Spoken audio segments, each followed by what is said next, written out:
Allez, on va entamer parce qu'on a beaucoup de choses à parler aujourd'hui, mais je tiens à vous... La fois dernière, monsieur Ama m'a dit, Madame Aïcha, il fallait nous dire de prendre des mouchoirs.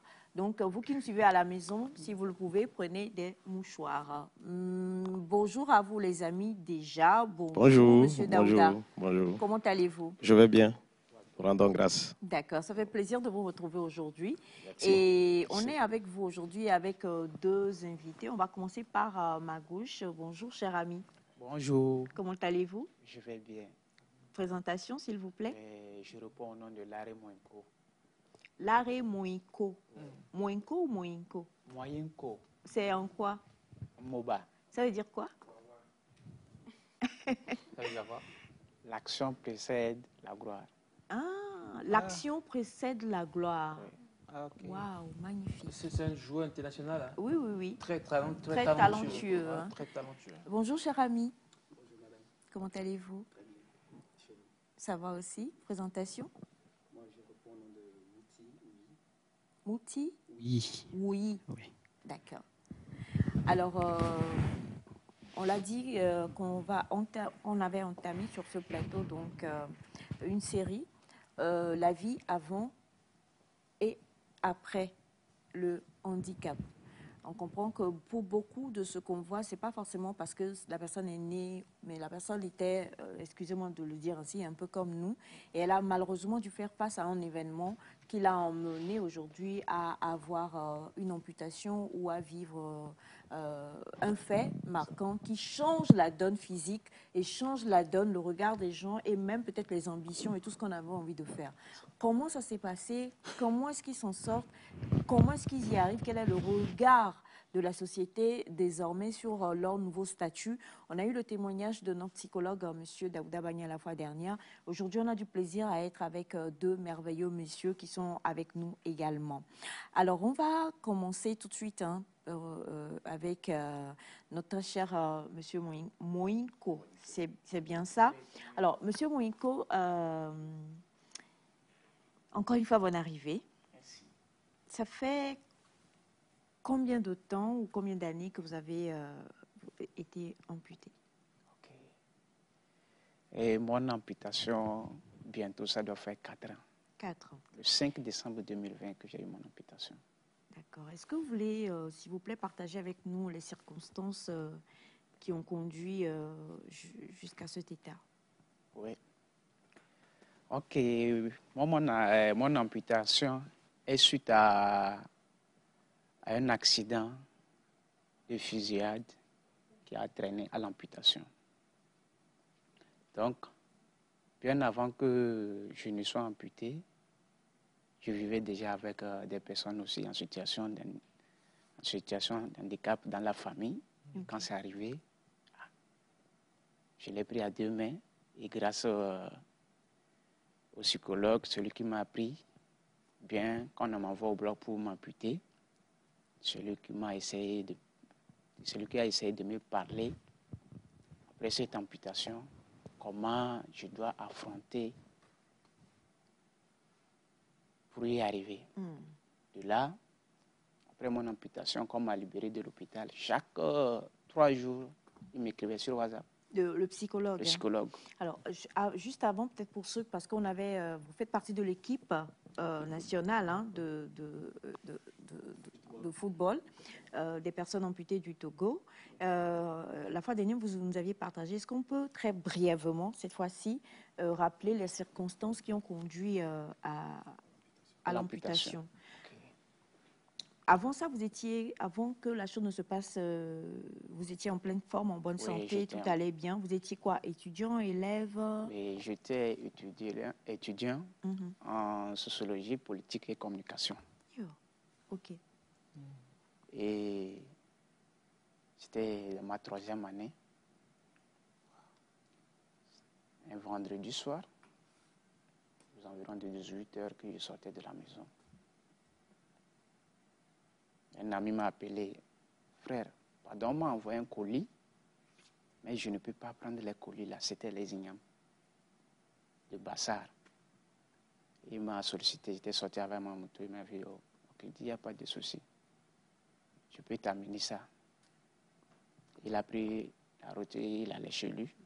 C'est là, je suis parti, j'ai pris les coups dessus. Il a pris un raccourci.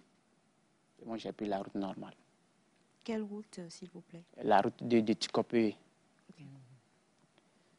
Surtout que j'ai quitté le goudron, à peine 50 à 60 mètres. J'ai entendu, boum. Pour moi, le pneu de ma moto s'est éclaté. Oh, c'était pas ça. Quand j'ai entendu le bruit, j'ai freiné pour vérifier si c'est mon pneu. J'ai quitté le goudron, la distance n'est pas trop, je vais retourner.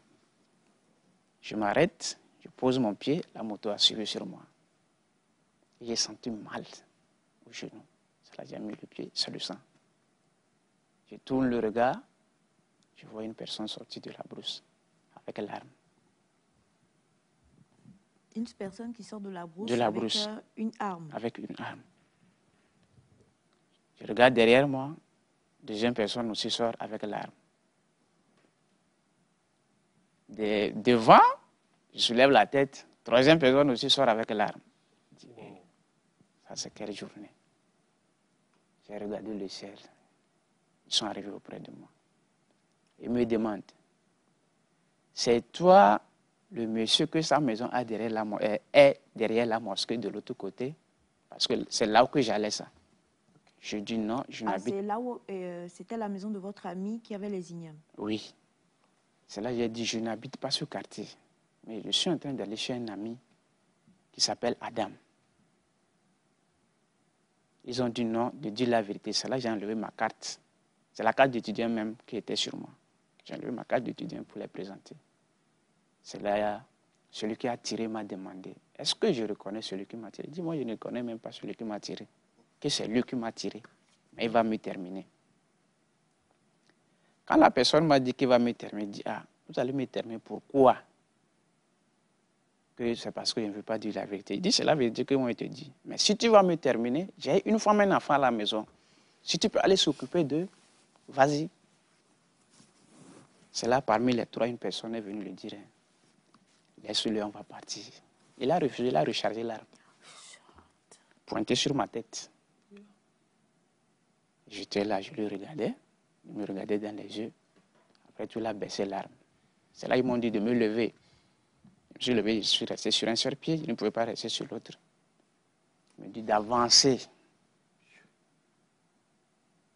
Si je n'avance pas, lui va me tirer. C'est là que j'ai commencé par sauter sur les pieds. Jusqu'à j'ai manqué, le souffle était tombé. J'ai tourné le regard, il n'était plus là. C'est là que j'ai enlevé mon pantalon que j'avais porté pour attacher au pied. C'est là que j'ai commencé par ramper. Jusqu'à revenir vers le goudron et trouver du secours. Alors, à partir du moment où vous trouvez le secours, vous arrivez à l'hôpital, les médecins vous annoncent ou pas que vous allez être amputé? Quand j'étais arrivé à l'hôpital, d'abord aussi c'est un autre cas encore ça. Je suis arrivé à l'hôpital, ils m'ont demandé de faire la radio. J'ai fait, mais celui qui devait me prendre en compte, en 2020, à faire de grève, c'était un problème. Il n'était pas là. Le lendemain matin, celui qui est arrivé devait me travailler, me demande de faire le scanner. Or, je suis, il n'y a pas de scanner. On était allé au Terre de Livre. Voilà. J'étais en panne. J'étais parti dans une clinique pour faire le scanner amené. Dans les 10 heures, il faut attendre à 20 heures qu'on m'envoie au bloc. Quand l'événement s'est déroulé, il était quelle heure? 18h, 19h. 19h. Le temps qu'on vous trouve et qu'on vous ramène à l'hôpital, il était quelle heure? Il était déjà 21h. Parce qu'on m'a envoyé d'abord dans un SMS, on pris les premiers soins avant de m'envoyer maintenant au charge du coin. Et donc, c'est le lendemain? C'est le lendemain maintenant qu'ils m'ont envoyé au bloc pour enlever 22 billes dans mon pied. 22 quoi? 22 billes. Billes? Oui. De l'arme qu'ils m'ont tiré. C'est pas la bille en fait.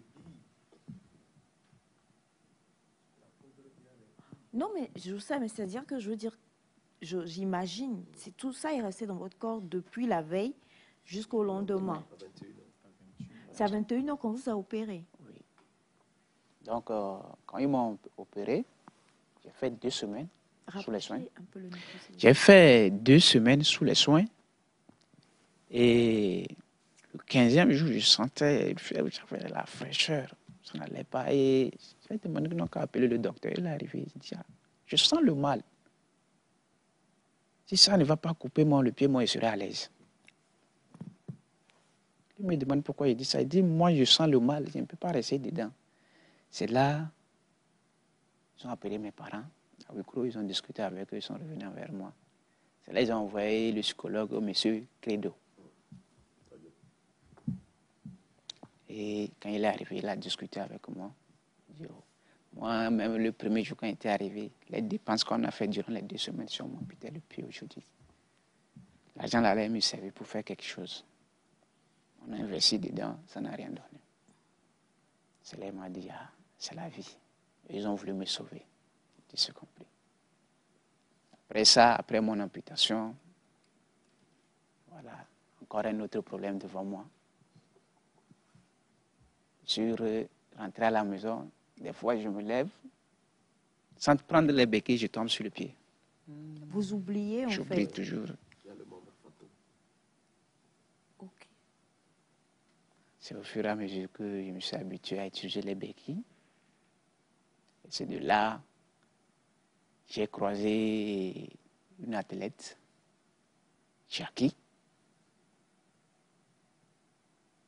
Elle m'a parlé du sport, des personnes en situation de handicap amputé. J'ai dit, il n'y a pas de souci. Quand elle m'a parlé, le 3e jour, il y avait une rencontre à Olympia pour sélectionner les athlètes performants pour aller compétir à l'extérieur. C'était ma première fois d'aller les assister. J'étais arrivé, je les regardais seulement faire. Et quand je suis rentré chez moi, je me suis dit, moi aussi, je peux faire ce sport. C'est là que j'ai commencé par me lancer. Et c'est grâce à ma motivation que j'ai eu dans le groupe que je me suis intégré. En 2023, j'ai eu à effectuer un déplacement vers le Maroc, faire 1 semaine, revenir. C'était dans le cadre du sport toujours. Wow. Je reviens à vous. Hein. Alors, cher oui, c'est ça? Ok, alors votre amputation date de combien d'années maintenant? Je suis à la 5e année. 5e année. Oui, je suis dans la 6e, bientôt 6e. 6e année. Oui. D'accord. Est-ce qu'on peut savoir aussi un peu ce qui s'est passé? Avant tout, si vous me permettez, j'aimerais rendre un grand hommage à ma famille qui m'a tellement soutenu dans ces moments très difficiles et très compliqués d'ailleurs. Mais il faut dire qu'il y a de la motivation. C'est ça qui m'a permis d'être aujourd'hui parmi vous. C'est en 2018, en novembre 2018, la fin de novembre, début septembre. Donc, j'étais joueur. Ah, vous étiez joueur? J'étais joueur, footballeur. Et j'ai fait avec Adam Fazazi à Maranatha. Il m'a amené à Maranatha. Et j'ai fait... le micro... Non, on ne va pas le changer, mais juste... Voilà, c'est bon. Donc, j'étais en terminale au lycée de Kévé. L'année aussitôt finie. Donc, en tant que joueur reconnu, j'étais sollicité pour des tournois dans la sous-région, à Lomé ici, à Balimé, à Kévé, à Tchévier et consorts. On était parti pour un match, une demi-finale sur le terrain du stade de Kévé. C'était une demi-finale au cours duquel j'étais l'unique buteur aussi. J'ai donné la victoire à mon équipe pour la finale. Wow. Donc, à la fin, souvent, j'ai l'habitude de ne pas manger avant les rencontres. Je me préservais pour être un peu léger, quoi. Donc, à la fin, le président, très content, voulait nous prendre ensemble pour nous, Vous offrir un pour nous repas. offrir un repas. Là, j'ai dit, je dois aller chercher quelque chose pour manger avant de revenir dans le groupe. Donc, c'est chemin faisant que j'ai été percuté par une voiture juste devant la préfecture de Kévé. Vous étiez à moto. J'étais à moto Sania. Et la voiture a déraillé, venu me prendre complètement sur le côté. J'ai essayé de le feinter, mais il y avait, comment dit-on, une fosse. Donc j'ai tellement serré qu'il est venu, donc il a pris juste ce côté-là. Et c'est parti automatiquement. Quoi? Désolé, il vous a amputé la voiture? Non, il ne m'a pas amputé, mais il a broyé la cheville. Il m'a broyé la cheville parce que la cheville était restée entre la carrosserie de la voiture et le moteur de la moto. Donc du coup, le pied a tourné et ça a broyé complètement la cheville. Donc, quand ça fait ça m'a projeté, j'étais resté à ventre plat. Donc, quand ça fait comme ça, je n'ai rien senti. Aussitôt, j'ai voulu me relever. C'est en me relevant que j'ai senti que, attention, je suis blessé. Du coup, comme les gens me connaissaient beaucoup aussi dans la zone, aussitôt, les gens sont sortis et la voiture est partie. Il ne s'est pas arrêté parce que c'était vers 19h, ça s'est produit. Donc, il est parti. Je comprends bien. C'est-à-dire que l'auteur de l'accident ne s'est pas arrêté. Il ne s'est pas arrêté. On a fini par le retrouver? Si. Et il est parti. Donc, les gens sont venus près de moi. Hey, ça, c'est Mouti, c'est Mouti. Donc, aujourd'hui, je suis arrivé dans la préfecture d'Avé, à partir de Badia, Kévé, Azan. Je me demandais d'après Mouti, il y a pratiquement 15% de personnes qui connaissent Mouti.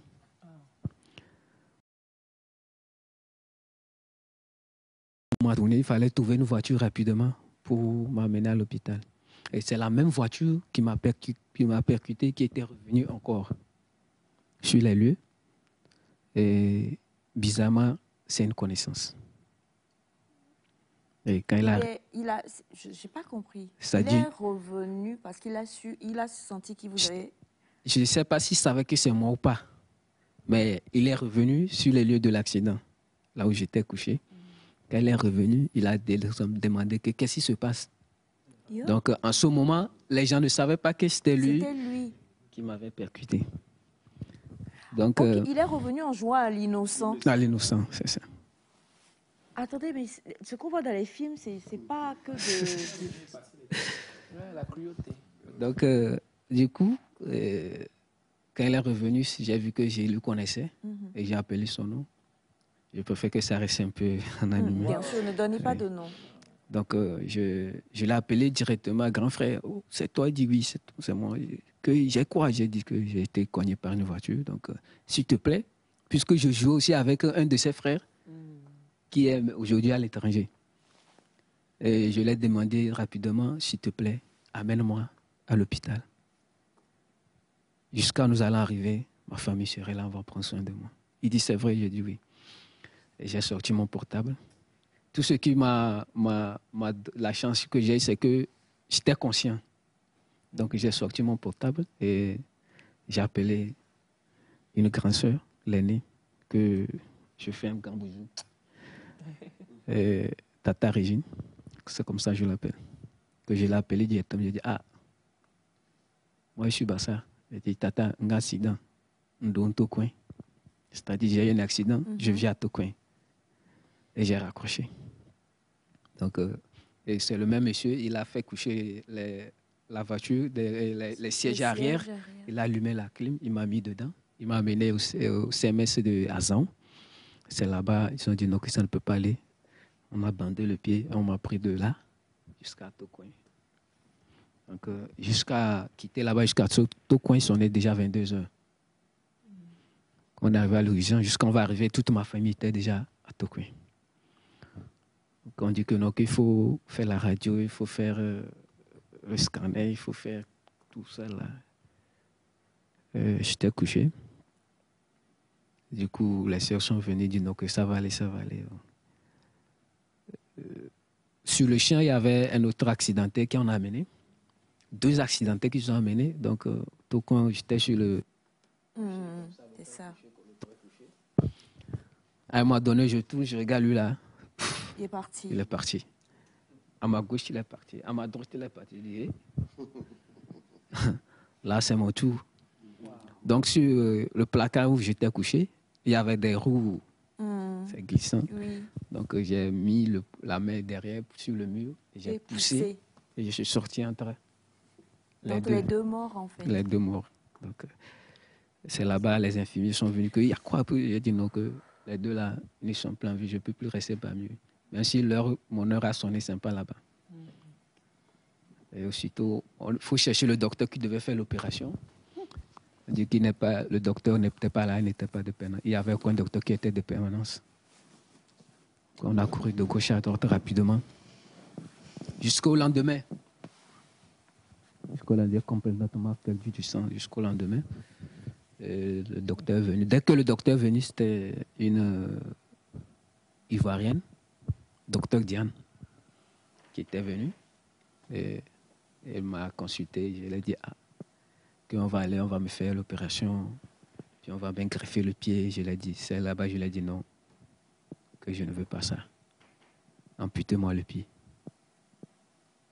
Tout de suite, elle m'a regardé, elle a ri. Est-ce que je sais ce que j'ai dit? J'ai dit oui. Amenez-moi un bout de papier, amenez-moi un stylo, je vais écrire, je vais signer. Et elle est ressortie, elle a appelé ma famille, dit que c'est ce que j'ai dit. Et ma famille s'est approchée de moi et dit, tu dis quoi? J'ai dit non, que nous qu'amputer les pieds. Je ne peux pas rester à l'hôpital longtemps. Et la famille a tout dit, tout fait, ils ont tout fait. J'ai dit non, donc amputer les pieds.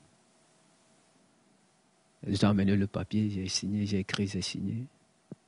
Et j'ai donné au docteur. Et c'était la cheville qui était broyée, donc j'avais eu l'amputation avant le genou.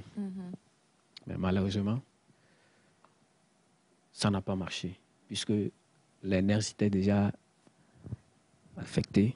Donc il y avait les plaies, tout ça là. C'est les infections. Si le pied est infecté, voilà, et on enlève la partie, ça va gangréner la zone. Donc, on ampute à la zone supérieure pour carrément éliminer la zone d'infection. Voilà. Donc, du coup, j'ai fait 1 semaine. Normalement, après la semaine, puisque j'étais sportif, en temps normal, je devais rapidement récupérer, mais ça n'allait pas. Et sans seulement un autre docteur qui est venu au pavillon militaire. En temps, moi, j'étais admis au pavillon militaire grâce à une connaissance aussi. Ma soeur, bien sûr, que j'étais admis au pavillon militaire.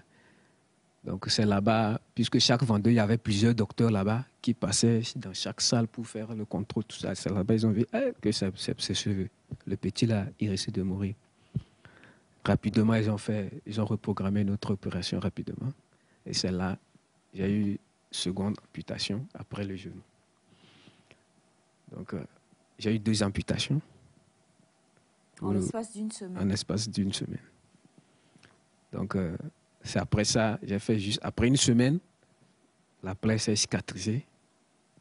Et la 2e semaine qui a suivi en même temps, j'en avais marre de rester sur le lit, tout ça là. J'ai demandé au docteur, le docteur m'a dit non, que ça va. Avec le kiné, qui s'entraînait avec moi à marcher avec les béquilles, ils ont dit non, que lui là, c'est pas la peine. Du coup, on m'a relâché. Et il y avait un infirmier qui venait me faire les soins juste à la maison. Donc, c'est comme ça, bref, c'est comme ça se passait, comme ça se passait. Monsieur Moenko a parlé tout à l'heure d'un psychologue qu'on lui a assigné avant même l'amputation. Et chaque 3 jours, vous aviez une séance avec le psychologue jusqu'à un certain moment donné. Mais vous, dans votre témoignage, vous nous avez dit que c'est vous-même qui avez demandé aussi à ce que on vous fasse l'amputation. Ça veut dire que vous auriez pu ne pas être amputé, c'est ça? Oui. Pourquoi vous avez choisi l'amputation? L'amputation, j'ai choisi l'amputation. J'étais avec un monsieur J'étais étudiant et je travaillais aussi quelque part pour subvenir à mes besoins. J'étais avec un monsieur où il y a le fer dans son pied. Quand les douleurs commencent, C'est insupportable. C'est insupportable. Il va avaler les produits même. Après, chaque 3 heures, il va avaler les produits. Je vois déjà ça. Et moi aussi, je vais venir. J'ai déjà vu quelqu'un qui souffre de ces mêmes mots. Il va venir, on va me dire, on va me faire quoi? Il dit non. Non, comment enlever la partie? Si c'est la plaie là, je sais que ça va se cicatriser et puis je serai en bon état. D'accord. Pour vous, c'était quoi alors? Parce que vous, ce n'était que la cheville en fait. On aurait pu... Voilà. En plus, vous étiez un footballeur émérite. Pourquoi avoir décidé à aller directement à l'amputation? Si j'ai choisi l'amputation, vraiment, sans vous mentir, aujourd'hui, je ne sais plus ce qui va me faire encore mal. Je ne sais plus quelle douleur je peux sentir encore dans ce monde. Par rapport à la douleur qui va surpasser cette douleur en ce moment. Oh, oui, c'était extrême. J'ai senti la douleur d'une manière que même si on prenait le couteau qu'on me mettait à la gorge, je ne vais plus sentir, je ne vais plus rien sentir, quoi.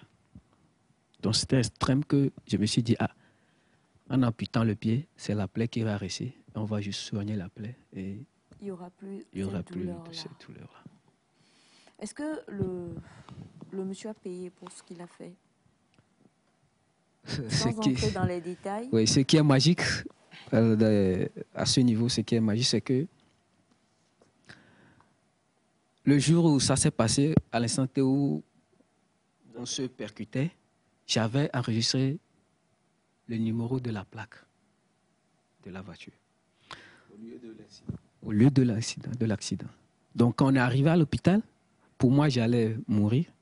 J'ai appelé mon frère et une grande sœur et je leur ai dit que je leur ai donné le numéro de matriculation et la série de la voiture qui m'a... Sans savoir que c'est la voiture qui vous a emmené à l'hôpital. Le savoir. Waouh. Non, ça c'est Dieu, quoi. C'est ce qui s'est passé. Waouh. Donc, au lieu de l'accident, on lui remerciait de m'avoir ramené. Le moment où j'ai dit ça, quels sont sortis de haut? On l'a demandé, il a nié. Il a nié jusqu'à il est parti. C'est après, il a rappelé un de mes beaux pour lui confirmer effectivement que c'était lui. Donc, il était assuré. Il était au Gare Assurance, aujourd'hui qui n'est plus fonctionnel. Il a tout mis, tout ça là, mais je n'ai rien mérité de ça. Je n'ai eu aucune soutien. Rien. Maintenant, Monsieur Daouda parlait de... Vous avez dit pied fantôme, c'est ça? C'est-à-dire que après l'amputation, on continue de penser qu'on ressent le pied. Désolé, désolé, pardonnez-nous. Tout ça, c'est Elias qui s'est rasé la tête. On sent comment? C'est-à-dire que, je ne sais pas comment le dire, on ressent qu'on a toujours le deuxième pied, c'est ça? On se sent toujours avec les deux membres. On ne se rend pas compte qu'on n'a pas le second membre. On continue les habitudes comme si rien ne s'était passé. D'où quand vous disiez que il se lève, voilà. Vous levez comme voilà. c'est ça, sans les béquilles. Sans les béquilles. C'est comme... Malgré le fait qu'ils aient eux-mêmes pris la décision? Bien sûr. C'est-à-dire que, en fait, c'est un schéma mental qui est un réflexe de l'habitude. Donc, le cerveau, parce que tout ce qui se passe dans notre corps humain, c'est le cerveau qui coordonne. Donc, le schéma mental qui est là, c'est que c'est pour se déplacer ou faire un mouvement, ça passe et puis on est à l'exécution. Donc, avec l'amputation, l'acceptation n'est pas encore là. Bien sûr qu'on a pris la décision, c'est parce que c'était sous l'effet de douleur ou d'autres pensées. Par exemple, si je prends le cas de Mouti, c'est que quelque part, quand il a vu la cheville, la manière dont c'est broyé, en fait, c'est le premier facteur qui l'a poussé. Parce qu'il sait que même s'il y a quelque chose à faire, la partie-là ne tiendra pas vraiment. Voilà, ça ne va peut-être que l'emmerder. Et vous allez voir, sur le plan médical, des fois, quand des cas arrivent comme ça, on a envie de proposer ça aux patients, mais bon, on se retient parce que ce n'est pas aisé de dire à quelqu'un. Donc, on essaie de tourner. Des fois, vous allez dépenser assez, tout ça. Bon, et quand vous verrez que ça ne va pas, là, vous serez obligé d'accepter. Parce que tout de suite, quand on propose l'amputation, c'est comme s'ils ne veulent pas faire d'efforts. Vous voyez un peu, c'est des situations qui arrivent. Donc, c'est un patient plus conscient ou qui voit la lueur. Parce qu'il pense que c'est... Voilà, donc il préfère carrément que ça passe. Voilà. Et puis, c'est un peu ce qui se passe. Donc, on sent toujours le membre. On sent toujours le membre. C'est comme quand j'expliquais ici que j'étais hospitalisé, mais je n'ai jamais su que j'ai perdu ma jambe. Pour moi, j'avais toujours les deux pieds.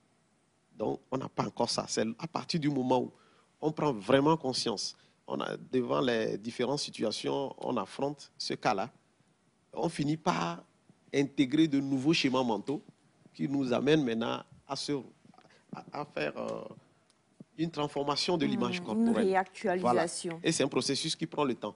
Vous allez voir, dans les cas des amputations comme ça, la sensation du membre, en dehors de ces schémas mentaux, on ressent. Tu es là comme ça, des fois, le membre amputé, ça te gratte. Tu as envie de gratter, mais il n'y a rien. C'est ça la sensation du membre fantôme. C'est vrai? C'est vrai. Bien sûr. Là où j'ai eu les plaies et autres là, quand je suis assis à un moment donné, je ressens la même douleur. Je serai là, je sens les douleurs là, moi. Comment c'est comme vous si... ressentez la douleur Bien que sûr. vous aviez eue lorsqu'on la jambe n'avait pas encore Été amputé. C'est-à-dire que des sensations que tu as eues à vivre par le passé, tu ressens certains. C'est comme si tout à l'heure, je suis là, je n'ai pas cette jambe, mais des fois, c'est comme une fourmi, par exemple, marche sur mes orteils là-bas. Tu as envie d'enlever. Alors que c'est le vide, mais tu ressens cette sensation-là. C'est un mystère. Cette sensation-là, tu la ressens. Tu la ressens directement. En fait, c'est là où la partie qui dérange aussi après les amputations. Et beaucoup souffrent. Chez certains, c'est encore exagéré. Mais le schéma par lequel on arrive à sortir de cette souffrance, c'est d'abord l'acceptation de l'amputation. Quand on arrive à faire le deuil de la perte de ce membre-là, on finit par s'en sortir de ce schéma. Et vous allez voir, au fur et à mesure que les années passent, ce membre-là qu'on ressent finit par se raccourcir.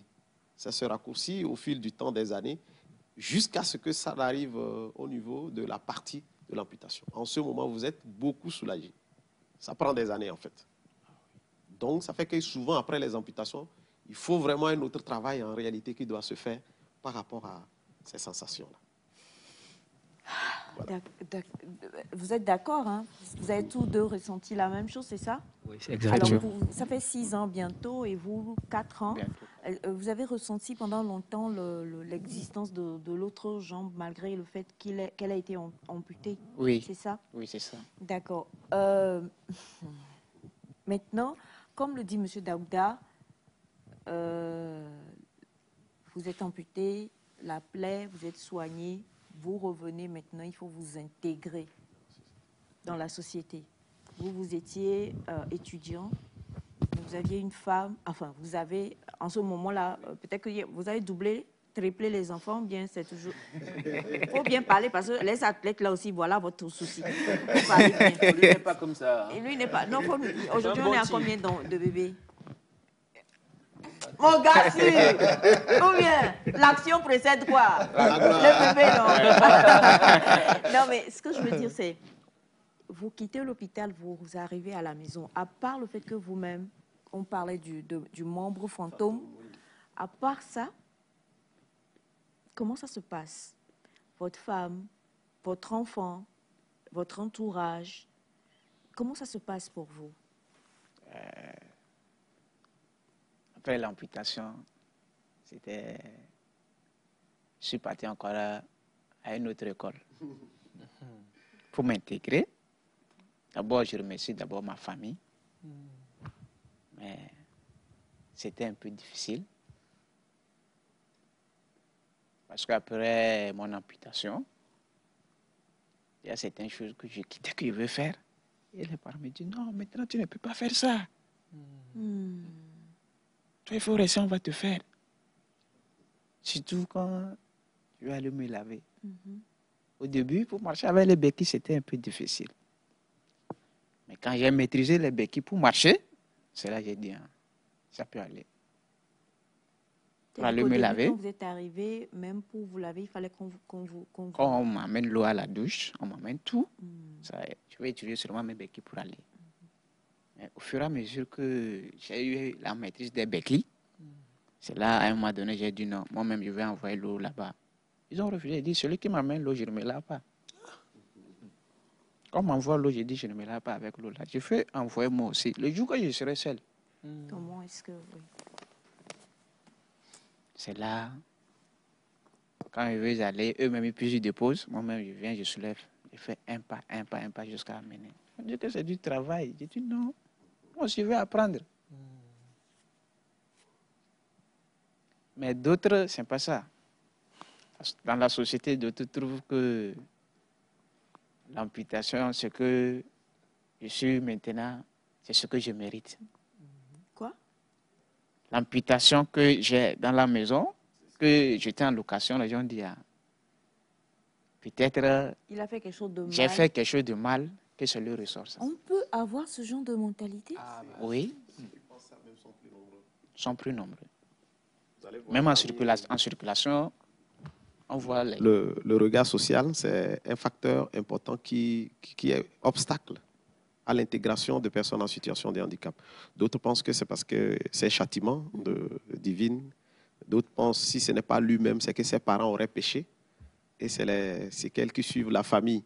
Ça fait que vous allez voir, en termes même de relations, il y a des parents qui interdisent à leurs connaissances ou parents de s'approcher de toi. Ça, Parce c'était que la c'est comme... question que j'allais poser. Voilà. Est-ce qu'au niveau de votre entourage, est-ce qu'il y a eu justement ça? Est-ce qu'il y a eu des gens qui sont réticents. Qui sont réticents à vous approcher? Est-ce que vous avez vécu une certaine forme de rejet? Oui, parce que je n'étais pas chez moi, j'étais en location d'abord. Il y a eu ça, mais j'ai su garder mon silence. Pour ne pas être tout le temps embêté, j'ai pris ma distance avec ces gens-là. Ah. Vous avez perdu des amis? Les amis autour, tout le temps, ils étaient avec moi. Oh, magnifique, franchement. Tout le temps. Ayez des amis togolais là. J'étais tout le temps avec D'où moi. que vous nous suiviez présentement là. Ayez des amis togolais, je vous en prie. Ayez... Non, pas M. Ataï. Ayez M. Ataï comme mentor. C'est mon ami. C'est votre ami. Ayez M. Ataï comme mentor, mais ayez des amis togolais. Franchement, c'est magnifique. Sinon, mes amis que j'ai connus, surtout à l'université, c'est comme ils faisaient des groupes pour venir me rendre visite à la maison. Oh, magnifique. Quand d'autres pas, d'autres arrivent. Quand d'autres pas, d'autres arrivent. C'est comme ça que j'ai passé ma journée. J'ai fait 3 mois sans sortir de la chambre. Il y avait Après les toujours... 3... Oui. Chaque temps, j'avais des visites. Et derrière ça, je remercie beaucoup toujours le psychologue qui était toujours là pour m'encourager. Il vous a vraiment beaucoup soutenu. Il m'a beaucoup soutenu. Ça veut dire que même si vous aviez pris cette décision-là, ça n'a pas été facile pour vous de vous voir comme ça. Oui. Parce qu'après ça, je ne pouvais plus sortir, avoir les 2 francs, les 3 francs. C'est là où que ça faisait plus mal maintenant. Mais au fur et à mesure que Dieu fait... Est-ce qu'on a retrouvé ceux qui vous ont Ceux qui ont attaqué? commis l'acte. Jusqu'à présent, non. D'accord. Et votre ami dont vous étiez allé chercher les ignames, quel a été... Le vendredi que nous étions arrivés ici, quand on partait, on s'est vu sur la route. Au niveau de 2 camps, on a roulé jusqu'au niveau de Colombe de Drapé. Et il a continué. Il m'a dit jusqu'à la fin de ce mois qu'il va passer chez moi à la maison. Et aussi, tout le temps, il était chez moi. Magnifique. Alors, joueur connu, reconnu, aimé, adulé, et vous perdez votre jambe. Vous sortez de l'hôpital, vous revenez à la maison. Je fais de gros bisous à vos sœurs, Tata Régine. Ouais. Il a fait comme ça. Ouais. Tata Régine, tonton Régin. Ouais. Maintenant, le reste, parce que vous étiez un buteur phare de votre équipe, enfin, comment est-ce qu'il y a eu réintégration ou bien comme l'acceptation? Dites-nous, comment ça s'est déroulé l'après? Je rends gloire à Dieu parce que j'ai rapidement réintégré la société. Ça a été très rapide. Je n'avais pas encore mon moignon complètement guéri quand j'ai commencé par jouer. Quand j'ai repris la route des stades. Juste quand j'ai réintégré à la maison, la finale qui devait être jouée, la demi-finale où on a joué, j'ai eu l'accident, la finale a été reprogrammée. Et j'ai organisé la finale pour que à ma propre présence. Ah Donc, ils ont fait ça pour moi. Et ils sont venus me chercher. L'équipe, vous avez dit c'est quoi? C'est à Kévé. Oui, le nom de l'équipe, c'est... Le nom de l'équipe, c'est Amesikpe. Amesikpe de Kévé. Kévé. Franchement, bravo les gars. Oui.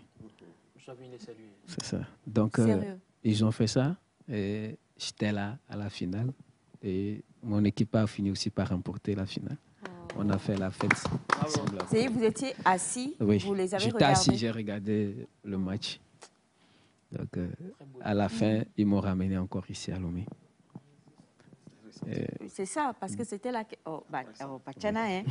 Nous, là même, comment vous vous sentiez? Parce que nous-mêmes, il faut que je vous dise quelque chose. Peut-être que ça va vous énerver, mais excusez-moi, c'est juste une petite parenthèse. Samedi, quand j'étais devant mon écran... Lewandowski,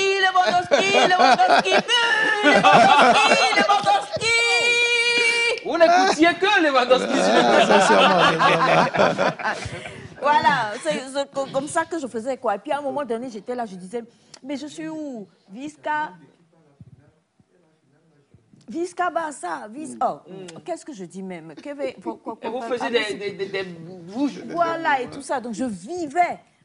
Vous le savez, nous les férus de sport, bien de foot, là, c'est comme ça. Alors vous, comme le disait Bachana, vous avez emmené l'équipe à la finale. Il y a eu cet événement malheureux et vous revenez en n'ayant plus le pouvoir, désolé pour la répétition, d'être même à notre toit, mais quoi. Parce que quand on est buteur en plus, là, il y a quelque chose. Je dis que l'esprit de Lewandowski est en train de prendre contrôle de moi. Tu es la tête. Voilà. Ça va passer. Ça va passer. Mais vous êtes là et vos amis sont en train de jouer. Qu'est-ce que vous avez ressenti? Quelles étaient vos émotions en fait? Joie, tristesse. Sans vous mentir, lorsque les camarades entraient sur la pelouse, et j'ai baissé la tête, et c'était les larmes, j'avais les larmes aux yeux. C'était un peu difficile. Mais j'avais des amis, Aladi, que je nomme Aladi, qui était un agent commercial de Move aussi, qui m'a tellement soutenu très fort. Il était à côté de moi. À chaque fois, il me mettait sa main sur mes épaules. Il me caressait. Et il cherchait des arguments juste... Et tout ce qui m'avait fait revenir, c'était le premier but que mon équipe avait marqué. Là, je me suis dit, même si je ne suis pas là, il y a quand même oui, ils font le job, donc... Est-ce que vous avez eu un accompagnement psychologique? Non. Vous ne vouliez pas? Moi, je n'ai pas eu un accompagnement psychologique. C'est lorsque je devais faire la prothèse que j'ai croisé M. Bagnan, Daouda. Et sans ce moment, on a commencé par échanger. J'étais mon psychologue à moi-même. Oui. Alors, justement, c'est important de le préciser. Vous étiez... Parce qu'on a eu le témoignage de M. Daouda la fois dernière. Lui, son psychologue, c'était son papa. Le papa, le prêtre et le féticheur. Voilà. Nous-mêmes, on est en train d'écrire un livre sur lui. Voilà. Mais on se rend compte que quand même, le plus gros, il l'a fait lui-même aussi. Parce qu'il avait un mental pas possible. Quand vous dites que vous étiez votre propre psychologue, qu'est-ce que vous vous disiez? Et comme l'a dit notre ami, est-ce que vous avez vécu du rejet ou des gens qui ont eu des réactions un peu bizarres par rapport à ce qui vous est arrivé? Autour de moi, je n'ai pas eu du rejet en tant que tel. Puisque quand ça s'est passé, j'étais avec mes amis avec qui je jouais, ils étaient autour de moi et ma famille. Mais ce que j'ai un peu regretté, c'est que la famille avait cherché à limiter mes capacités, que moi-même je ne voulais pas. Donc, très rapidement, j'ai croisé un frère aussi qui était amputé, Djelilou, présentateur qui est en Allemagne, qui est le meilleur joueur En Allemagne, ballon d'or de football pour personnes amputées. Djelilou, il est 2020, togolais? 2021, Oui, il est togolais. Il jouait à Fon. Oui, Il a gagné un club en Allemagne. Il était parti. Il est ballon d'or. oui. Allemand. Djelilou, attendez. Agbere Djelilou. Monsieur Agbere, Monsieur Agbere est venu aujourd'hui. Ah bon? Ah, c'est son frère, ça. Lui, il était journaliste. Lui aussi, il était. Radio, taxi FM ou bien quelque chose comme ça. Avant de partir. Mais aujourd'hui, il joue en équipe, En Allemagne. en Dans un sélection. club de football. Et il est aujourd'hui ballon d'or. Oui. Il a été ballon d'or en 2021. 2021. 2022. Il était blessé la saison passée, donc il n'avait pas fini la saison. Mais il était aussi quelqu'un de... Oui, il est amputé. Il est amputé. Il jouait avec. D'accord. Donc, c'est lui, j'ai croisé une fois, en pleine circulation. Après une semaine que je suis rentré à la maison, il m'a vu, il m'a approché, il dit, petit frère, comment? J'ai dit, ça va. Tu es amputé? J'ai dit oui. Et je ne savais pas parce qu'il roulait à Dubaï, sans prothèse, il roulait comme ça. Et il a fait comme ça. J'ai dit, oh, tu roules là comme ça? Il dit oui. Et tout de suite, Ça fait tilt dans la tête. Je Je dis que c'est Djelilou. Il est de chez moi. Hein. C'est un filo. Vous voyez? C'est pas Z. Djelilou, bravo. oui. Donc, du coup, il m'a invité, qui joue ensemble. Il m'a intégré dans le groupe. J'ai vu le groupe, j'ai dit, d'accord, samedi, on va se voir, je vais vous montrer de quoi je suis capable. J'adore. Ça veut dire, moi, je vous montre tout de de quoi je suite, suis j'ai capable. pensé à la forme que j'avais Avant l'amputation. Pour moi, j'étais bien en jambes, donc je peux faire des gymnastiques. Donc, j'ai gardé ça dans la tête. Donc, arrivé sur le terrain, j'ai vu que c'est en rentrant sur le terrain, c'est un autre monde. Il était là, il était là. Donc, j'ai fait juste une quinzaine de minutes et malheureusement, je suis tombé sur le moignon, puisque ce n'était pas encore cicatrisé complètement. Donc, j'ai senti, je suis sorti. La semaine qui a suivi, je n'ai pas joué. La troisième semaine, c'était la journée internationale de personnes handicapées. Et c'était à la CNAO qui devait jouer le match là-bas. Et je suis parti. Et j'ai joué. Et j'ai fini par marquer un but. Et c'est fini. C'est en ce moment je me suis mis complètement dedans, il dit que c'est pas la fin. À fond. Je me suis dit, je n'ai pas encore perdu mon talent. C'est si je veux encore le relever. Franchement, non, mais sérieux, quoi. Oh là là. Alors, mes chers amis, bon, on sait que vous êtes allés jusqu'à doubler même. Ça fait 2. Il reste combien? 2 encore? Le micro? C'est bon pour le voir. Pour le moment, c'est bon. C'est bon. Voir les conditions. Et tout ça. Donc. Pour le moment, c'est bon. Hier, M. Dagdo, on avait reçu le témoignage, suite à votre témoignage, d'un téléspectateur qui a vécu malheureusement un fait pareil, mais qui avait été amputé de la cheville. À partir de la cheville. Okay. Et malheureusement pour lui, madame est partie. Bien sûr. Suite à cela. Comment vous dites oui, bien sûr, comme si c'est une chose normale? Ça existe assez. Vous êtes habitué. Je n'ose pas. Comment ça arrive? Donc, vous aviez ça dit psychologiquement, ça attend tout quoi. Moi, personnellement, par exemple, là où je suis, il y a certaines choses, quand ça m'arrive, je me dis que je me prépare à tout. Tout ce qui vient, je me prépare à tout. Donc, si ça arrive, j'ai, un plan B sur qui je peux fonctionner. Donc, vous étiez en couple avant? Non, vous étiez en couple avant? Moi, je me suis marié après mon amputation. J'étais avec ma copine en terminale. Donc, on était ensemble quand l'accident s'est produit. Et vraiment, merci à toi aussi, ma chérie. Merci pour tout. Oui. Tu as permis à la copine, tu ne fais rien. 2 secondes, mon fils doit prendre de la graine. Soyez un peu romantique maintenant. Musique douce.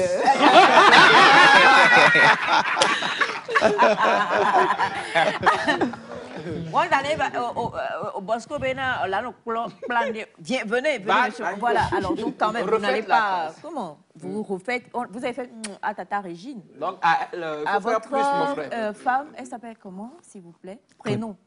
Clémentine. Oh, Clé. J'imagine. Chou.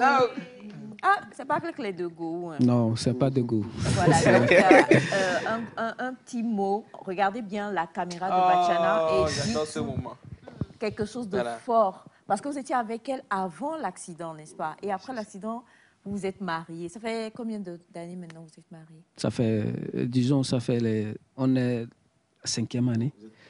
Mariés même? Mariés même, ça, on est à la 4e année. À la 4e année. Alors, un petit message pour Clé. En regardant bien. Bachana, il faut bien rapprocher. Voilà, c'est parti. Merci, ma chérie, pour tout ce que tu as fait pour moi. Jamais de ma vie, je n'aurai pas de mots pour te dire merci. Je t'aime beaucoup. C'est fort. Oh, l'amour. Alors, moi, ne pleure pas, mon bébé. Alors, vous en avez combien? 2? Une fille et un garçon? Ou bien 2 garçons ou 2 filles? Vous avez bien deviné. Une fille et un garçon. Un garçon. Oh! Le garçon se nomme Elias. Et la fille Aïcha. Mon oncle Jenny ne peut pas vous avoir motivé sans que vous lui donniez le prénom de sa nièce à votre fille. Alors, on le dit, hein, l'handicap avant et après, vous avez tellement de messages, on ne pourra pas les lire, mais vous avez beaucoup d'encouragement de la part des uns et des autres. Et quelqu'un aussi qui dit qu'on ne peut pas, la personne envoie le message, elle a dit bonjour madame, merci beaucoup pour l'émission. Vous ne pouvez pas comprendre la douleur fantôme. Je suis amputée aussi, cela fait 1 an. Pour beaucoup, enfin en tout cas pour vous, vous en êtes sorti sans l'aide d'un psychologue forcément. Et il y en a plusieurs qui sont dans le cas et qui sont suivis par un psychologue. Et comme je le disais hier, madame, le témoin, lui, a vécu ça, mais madame n'a pas voulu, enfin, je ne sais pas ce qu'elle a pensé au juste, mais elle a laissé malheureusement le monsieur. Et c'est sa maman qui est avec lui aujourd'hui. Et malheureusement, la maman, comme elle n'était pas d'accord pour qu'il soit avec cette femme, eh bien, elle a oublié le côté psychologique et elle dit tout le temps à son fils, je t'avais prévenu, je t'avais prévenu. Il nous reste 3 minutes avant la fin de cette émission. Je voudrais le poids psychologique qu'on a. Parce que, les gars, moi, je vous admire, quoi. Carrément. Je sais que vous êtes de grands athlètes, de grands sportifs. Comme l'a dit M. Ataï, non, M. Ataï a dit, vous êtes un grand athlète. Le dernier voyage que vous avez fait, c'est où? Micro. C'était au Maroc. Au Maroc, hein? Oui. Vous êtes allé faire quoi? Je suis parti faire de l'athlétisme. Ok. Sans moi, hein? Votre coach et manager. Sans moi. Voilà. Et vous, aujourd'hui, aussi, vous êtes en train d'évoluer dans votre parcours sportif, toujours. C'est-à-dire que ça n'a pas changé grand. Bon, c'est le physique qu'on voit à l'œil nu qui a changé. Et peut-être le poids psychologique que ça a eu. Parce que même si aujourd'hui vous êtes fort, vaillant, courageux, nous on vous admire, on applaudit, il y a quand même eu une douleur. La question que je vais vous poser, en 30 secondes, vous y répondez. Et puis M. Daouda va conclure. Je vais prendre le cas d'une femme qui était d'une manière. Et puis tu tombes enceinte, tu vas accoucher. 1 an plus tard, tu regardes ton corps, tu ne reconnais plus. Moi qui avais tout, voilà, les végétaux par-ci ou les choses qui étaient debout par là ou tout ça, et tu te regardes dans le miroir, tu dis « hey, c'est moi ça ». Est-ce que ça vous est arrivé de vous regarder, de vous regarder vous-même comme ça dans le miroir et de vous poser une question, de vous dire « c'est moi ça » ou bien est-ce que ça vous est arrivé? Oui, ça nous est arrivé. Ça m'est arrivé, surtout quand je vais porter mes pantalons.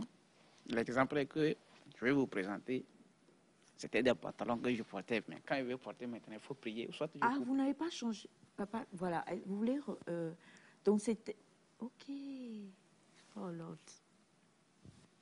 Donc quand je porte, je suis obligé de le prier. C'est en ce moment, je sens que réellement, il y a quelque chose qui manque. Mais derrière ça, c'est le mental. L'handicap, elle est mentale et non physique. Merci. Merci beaucoup. C'est très difficile. Sans vous mentir, malgré notre courage, notre acceptation, c'est un peu difficile quelquefois. Parce qu'il faut le dire, il faut être vraiment véridique. Nous sommes limités. nous sommes limités. Et c'est du moment où on sent nos limites qu'on se pose des questions. On essaie de regretter notre forme d'aujourd'hui. Mais bon, nous essayons de faire le plus fort et amener les autres aussi à nous suivre, à suivre le pas, pour que tout le monde sache que chacun est un handicap ambulant. Et... Oui. Message à vous deux qui supportez le réel. Monsieur Ok, Daoud, d'accord, merci. Merci. Je pense que ce reflet de l'image personnelle, ça arrive à tout individu, même des personnes qui ne sont pas en amputation et tout, se posent des questions quelquefois, comme vous aviez donné parfaitement votre exemple. Donc, c'est un fait normal qui arrive à tout individu. Moi-même, il y a eu des moments où, des fois, je me pose vraiment des questions. Et comme les autres l'ont dit, il y a des situations, des fois, dans lesquelles, quand on est limité, on se pose des questions. Et j'avais donné un exemple ici, c'est comme quand je devais faire l'école des assistants médicaux, on me dit je ne pouvais pas. C'est des situations qui nous reflètent cette image-là de nous, ça nous fait nous reposer des questions. Voilà, mais bon, à un moment donné, je pense qu'avec l'acceptation, on s'est dit faut mieux orienter. Voilà. Donc c'est... Numéro de téléphone, quelqu'un demande où se trouve le club et comment est-ce qu'on peut faire par rapport au numéro de téléphone. Donc, numéro de téléphone, monsieur Daoud. 90 84 91 79. 90 84 91 79. 90 84 91 79. Voilà, 90 84 91 79. C'est la fin de l'émission pour aujourd'hui. Il y a une vie avant et après le handicap. Et surtout, comme il l'a dit, tout le monde est un handicap, peut vivre cela. Soyons francs, soyons honnêtes, gentils envers les autres. Acceptons, nous les uns les autres, ne nous jugeons pas et ne rejetons pas nos frères et sœurs qui peut-être font face à ce genre de choses parce que ça peut arriver à tous, on ne le souhaite pas, mais soyons free. Mais messieurs, courage et gros bisous à vous. Merci. Bye bye et à demain.